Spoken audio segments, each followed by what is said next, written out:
I was at a point in my business that I really needed to have another set of eyes on this because I'm a sole director.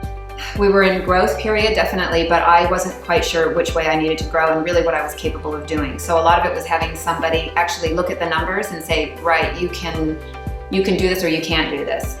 It was great to have somebody like Steve come along because he's got that experience that I just don't have, and also has a strong financial side that I really needed help with because, you know, that's definitely not a strength for me.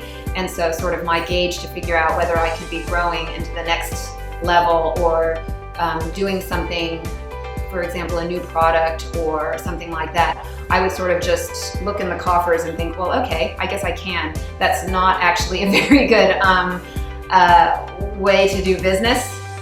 There's been a lot of eye-opening success in looking at some of the weaknesses where we have, for example, in our accounts, debt collection that's not happening fast enough. And so that sort of thing, having somebody look at it and point it out to me and say, right, this is where we need to attack, basically. We need to fix this, and it's either working with the people that we're working with or finding somebody new.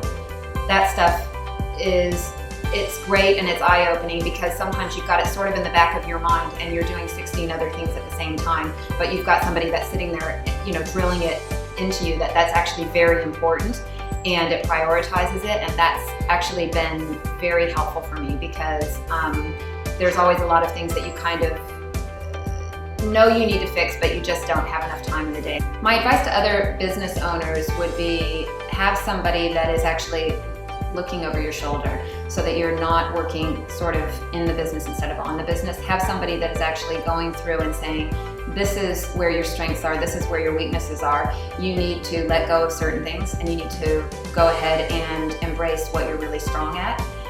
It's a challenge sometimes to let things go, especially if you're running a business all on your own. But you do have to sort of let other people take on some of that responsibility because it will just be too much as the business grows. So I do recommend definitely having